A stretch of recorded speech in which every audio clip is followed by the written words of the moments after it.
into this lesson. Now today I'm going to be talking about shifting.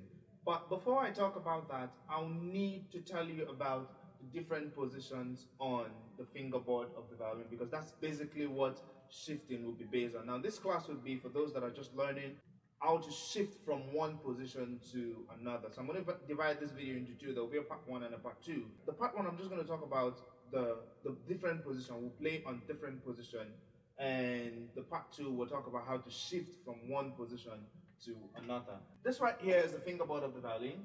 See right there, that's a G, that's a D, that's an A, that's an E.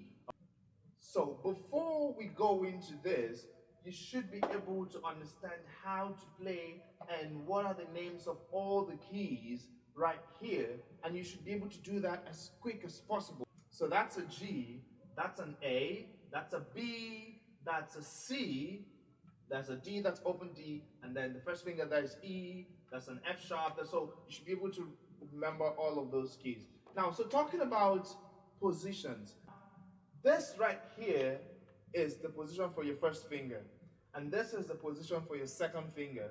This is the position for your third finger.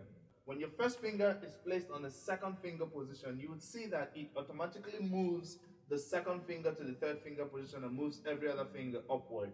Example, this is the position for my first finger, but if I place my first finger right here, that is what is known as the second position. I'll take for example, this is a G, A, first finger, B, second finger.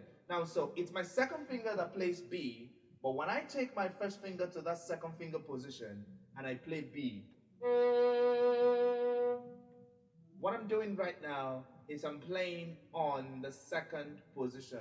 So what we're going to use for this class is an exercise from Suzuki Violin Book 4. That's what we're going to use for this class that talks about second position. So I'm going to use this exercise. If you look at the music there, you would see the first note there being on G, and that is originally to be played on the third finger. Just look beneath, you would see the numbers, the original numbers that's written for the first position. So I'm going to play the music you have there, starting with the first note there. That's a G with the third finger. So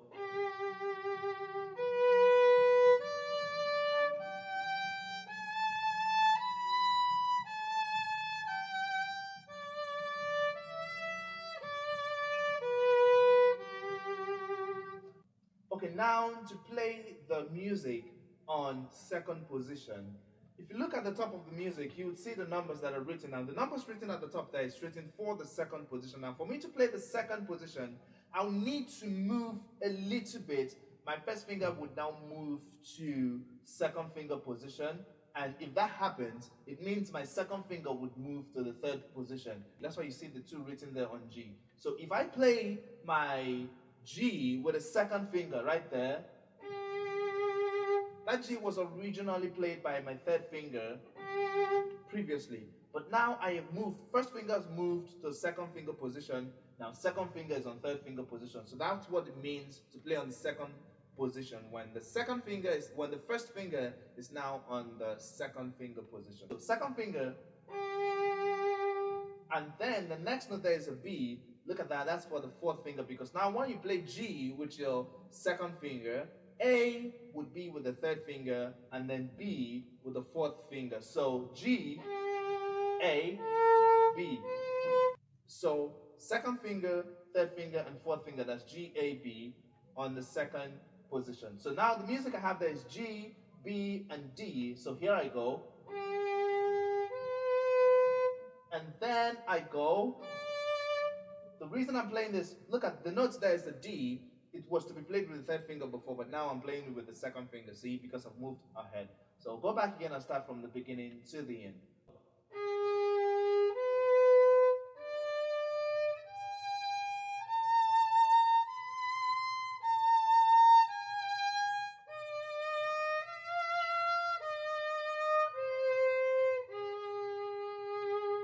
So that's the same music I played before on the first position. I just played that on the second position. So second position once again means when your first finger is no longer on the first finger position, it has moved to the second finger position. Now, when that happens, the second finger now goes to the third finger position. All right. So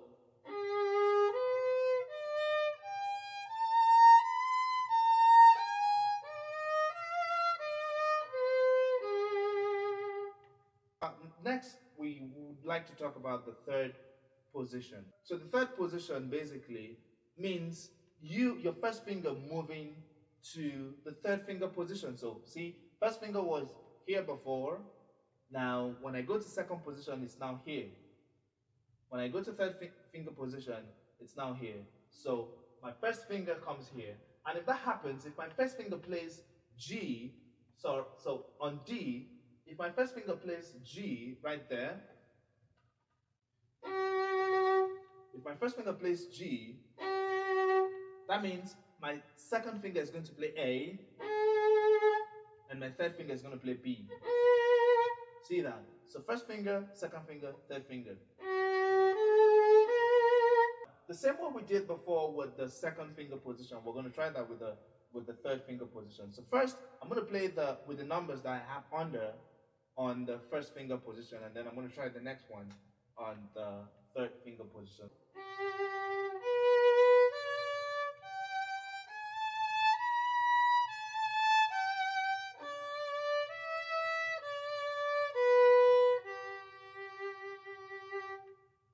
And now I'm going to do the same thing. So now look at the top figures.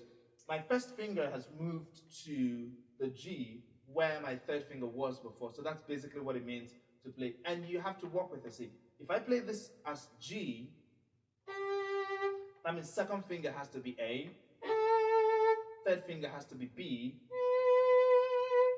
and fourth finger has to be C. See that? And first finger again on the next string gets me to D. So that's how I follow it. Now, watch this.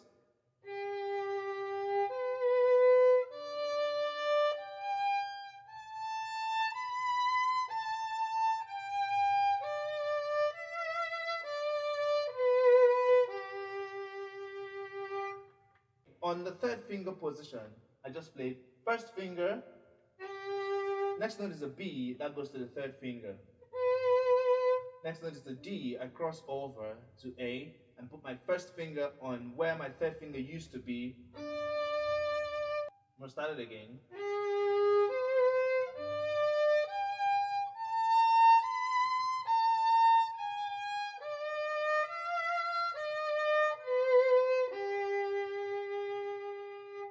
So take your time and practice these exercises. In part 2, we're going to learn how to shift from one position to the other. Alright, till we meet again, keep practicing.